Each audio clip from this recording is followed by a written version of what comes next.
Let's not do what the woke do. What I mean by that is, let's not go tribal.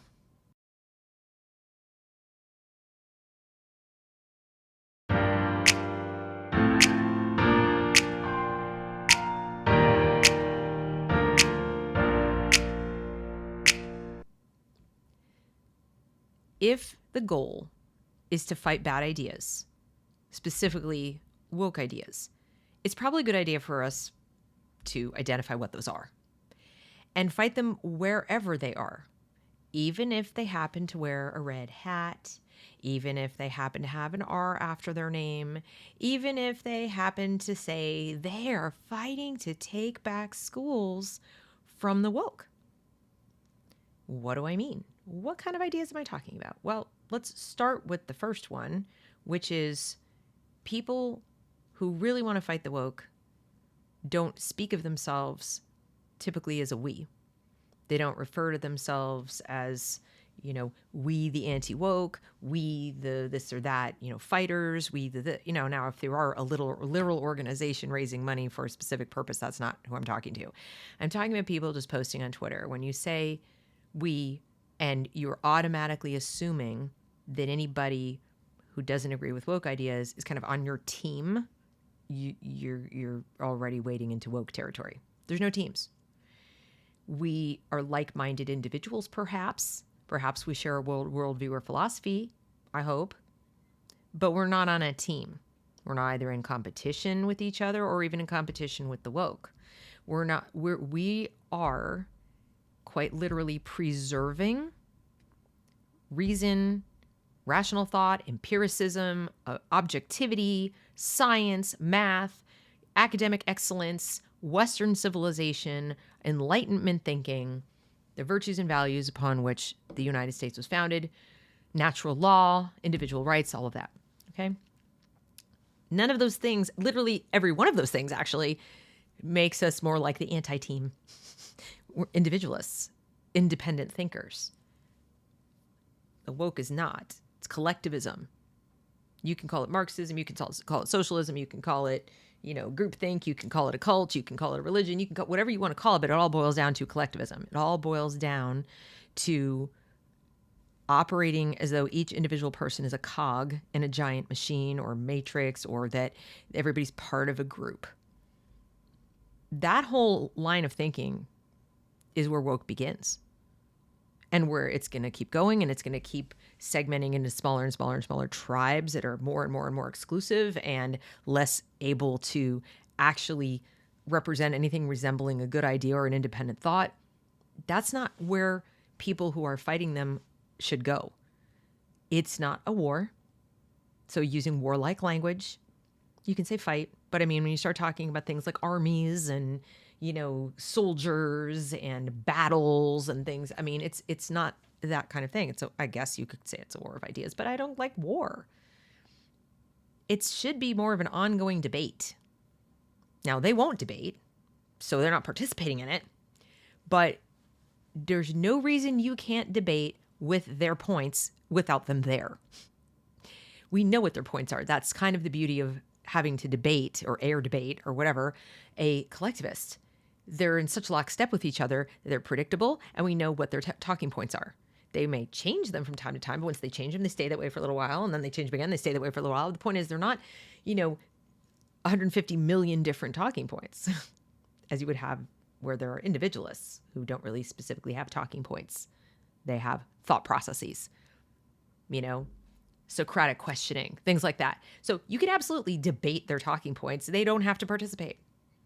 In fact, it might be extremely effective to highlight the fact that they refuse to participate, and you're having to debate the air. You're having to throw out questions like, where do you get that information? Why do you say that? Where's the data? Why do you believe that adults should be having conversations about sex and sexual pleasure with minor children, specifically minor children who are prepubescent?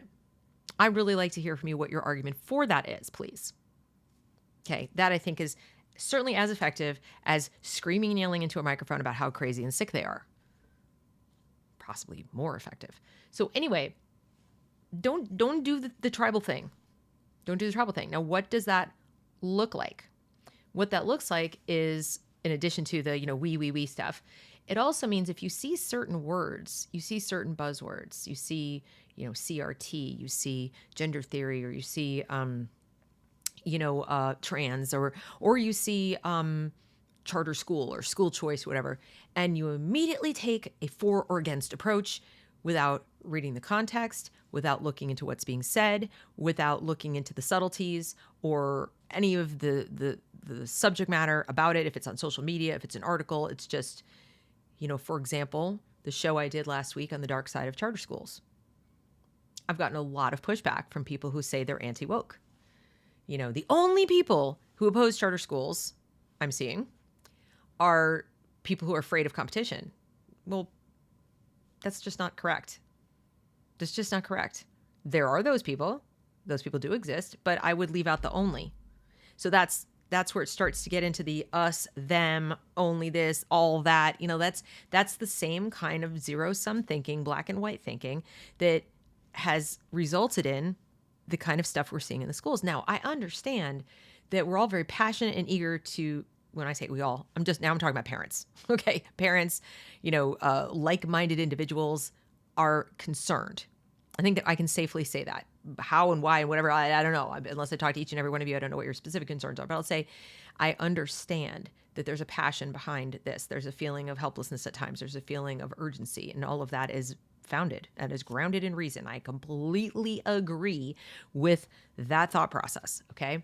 What I'm cautioning against is letting that take over your reactions to other people and putting you in a position to accidentally put up walls against things that could actually improve your argument, your position, your likelihood of success. So, for example, on the school choice thing, obviously I support choice. I support educational freedom. So not specifically school choice. I don't like the fact that there's a word school in. School choice has no meaning. If you live in a rural area, there's not going to be charters. There's not going to be 5, 6 different schools you could go to. So I support educational freedom. I support the dollars following the child. But as a concept, sure. And in urban areas where there are multiple buildings and the potential for example, charter schools, but I have problems with it as well. I have problems with the way it's being implemented. I have problems with a charter model within the administrative state. I have problems with the charter model that has the low levels of accountability that it has. That's not to say there aren't charters that are self-accountable, that have decided to establish their own charter with lots of baked-in accountability and transparency. There's some wonderful ones, absolutely wonderful. But it is not a feature of charter schools. It's a feature of those charter schools, just like there once upon a time were really good public schools, but it was not a feature of public schools. It was a feature of those public schools. Okay, you start to see? And charters are still public, and they're still using tax dollars. So we should be concerned about transparency across the board. We should make sure that the charter concept, the charter model, really does what it purports to do. Does it really give a choice to kids in these urban areas where they're failing schools? Are we leaning into that and not taking a look at what are the problems with the failing schools? And if the only benefit really is that they get to expel people and the public school doesn't, because they don't have to take everybody and the public school does, or they can, be more strict or less accountable or whatever, then that's not really an improvement for the kids. A charter's not a panacea. So yes, by all means, fight for different options, but not just because they exist. You could go to the Golden Corral buffet and there's all different kinds of food. It doesn't mean it's good, but you got lots of choices, don't you? I personally rather go to the restaurant with fewer choices and each individual one is excellent, but that's, a personal choice. I think we all can agree that I did it again. See, you see how hard it is? I think those of us who are interested in restoring the true diversity of thought to education and educational liberty would agree, for the most part, that the government influence on the curriculum, on all the administration of schools and schooling in America is a big problem. I'm just concerned about how we are going about talking about that and arguing that point. And I think what I'm seeing, and I understand the tendency. Believe me, I do. I'm just suggesting you guard against it. No judgment. Just try really hard to guard against it. And that is this kind of new tribalism, this sense of us them, because it really is very wokish to do that. It isn't an us them. Remember, most parents are just waking up to this stuff. If at all, a lot are still in the dark. They're just trying to make a living. The kids are stuck in the middle of our fighting. Picture, if you will, a married couple, and they're fighting over something. They're fighting over finances. They're fighting over where to live. They're fighting over who knows what. And the kids are standing underneath, going back and forth like this. The adults in these scenarios have power over these children, and they're stuck wherever they are. They're stuck in these schools. They're stuck listening to us be worried about them or not worried about them while somebody else is worried about them. And in the meantime, we have to watch out for getting carried away with what we're doing about it and winning and things like that, and not remembering them every single day. Like every single day we are talking about these issues. We are debating them out on social media. We're debating them with each other. We're having, doing podcasts. We're writing articles. We're talking to our neighbors. We're talking to our friends. We really need to remember why we're doing any of this. And what we say about the woke is, it's not about you. It's not about you. It's not about you personally. It's not about your self-aggrandizement. It's not about your channel or growing your channel or growing your presence or getting more likes or getting more clicks or having more influence, or just being right. It's not about that. Even if you think you are right. I think I'm right. Obviously, I wouldn't be here talking to you. But that's not really the point. The point isn't whether I'm right or wrong. The point is I'm trying to bring you information that helps you decide if the people in control of your children and their education are right or wrong. So if I say something that resonates, or I say something that makes you curious, if I say something that makes you want to go ask more questions of those people, then I feel like I've done my job, even if you ultimately decide that I was wrong about something or I wasn't as fully informed as I should have been on that issue. That's totally fine. I just want people to be asking more questions. So we really have to remember the kids in all these conversations because they're the ones completely left out unless they're drawn in. In other words, the woke are drawing them in. Having them protest us, protest what we're doing. They're getting caught in the middle. So I'm just asking respectfully to please consider these points when you are out there advocating for a more enlightened approach to education in America, for more freedom for parents, for better protection of children and parental rights, that's what you're fighting for. Because when you stick to those, you're inherently fighting bad sort of woke ideas. It's not about taking what they do and responding to it or copying it, but from the other side, or seeing buzzwords and just attacking. Another example is when I posted information from the Gen Spec Symposium. I had people who I know are opposed to this kind of gender theory in the schools and opposed to some of the porn in the libraries, and ought to know that I am too, if they paid any attention.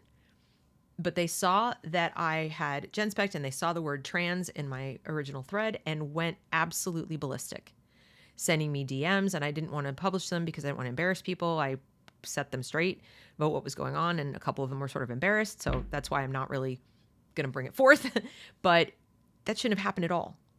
I shouldn't be getting nasty grams from people because they leapt on something and read into it because, team this is under assault. I saw the words, I saw the buzzwords, and now I must strike forth and throw a pass, go downfield for team anti-woke or whatever.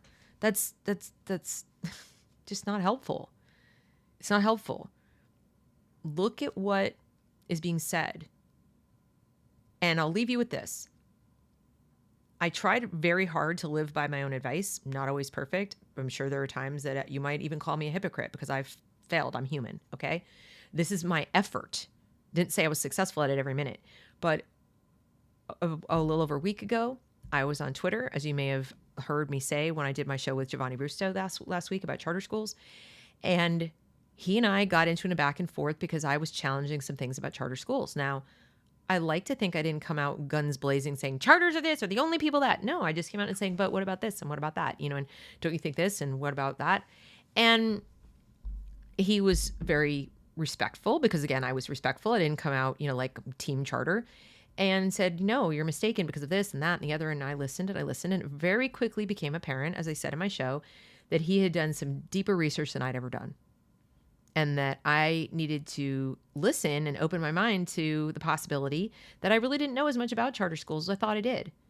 And even though I had already thought charters weren't a panacea, and I already knew that some of them could be terrible, my kids were in one that was terrible. I was fooled by the bait and switch. I still was falling on the side of, yeah, but we should have more charters. And after our conversation offline and then online during the interview, I realized that I was missing a lot of information that didn't turn me 100% against the concept, like I just told you. It just made me realize that it is something we need to pay very close attention to. And I'm definitely not, solidly for it. I actually think it's kind of a Band-Aid, even when there are really good ones. I would like there not to be any, if you want to know the honest truth. I would prefer to have a situation where all schools are self-administered and managed. And if you want to fund some of them using tax dollars, that's a separate decision with very clear accountability measures in place, but not being administered by the government. Okay. So you wouldn't even call them charters anymore because that would be the default.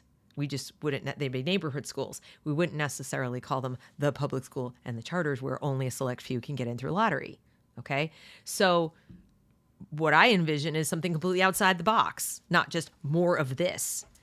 And I came to that conclusion firmly after learning more data, listening to more data and learning more information from Giovanni. So, and this is a person I might not otherwise have talked to if I just saw a negative comment about a charter and went into team mode. I might have just been like, no, said negative things about charter schools. Bye. Can't do that. That sounds really a lot like what the woke do, doesn't it? We want people in the library, in the libraries at our schools and in the administrations of our schools and all the way up the food chain. And we want them to listen to us and hear what we're saying and hear our concerns. We want, us parents, concerned teachers, etc. We want them to listen and not write us off as right-wing conspiracy theorists, blah, blah, blah, blah, blah, blah, blah, blah, blah, dog whistle this, blah, blah, blah, that, team MAGA, whatever. Well, okay, so model it, be it, do it. Am I suggesting you have to attend every argument to which you're invited? No. Am I suggesting you need to fully engage with every woke person who wants to fight with you? No, absolutely not. Don't waste your time. That would be a waste of time to argue with people who are behaving in that team collectivist way where they're just shutting you down, talk to the hand, stay in your lane, you're a racist. I mean, anybody who's doing logical fallacies with you, just steer clear. That's a big waste of your time. You're not going to persuade that person.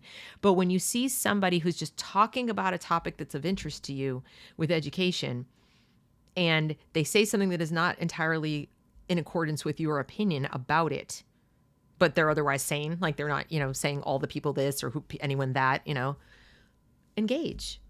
Find out what they're saying. You may still disagree in the end. You may still come out the other side and say, okay, I heard you, but I still disagree. But you'll know why, and you won't miss anything that might have helped you. And more importantly, that might help the kids. Yeah, that might help the kids, because when we use our minds and we share this information and we're allowing a little bit of tension without having to devolve into, this otherism, that's when really good solutions come to be. That's how we actually do solve problems. I don't think batting the tennis ball back and forth between left and right and left and right and us and them and us is going to fix anything. Least of all for our kids. So, I don't mean to sound judgy or lectury or whatever. And to those people who think, she's talking about me. It's not personal.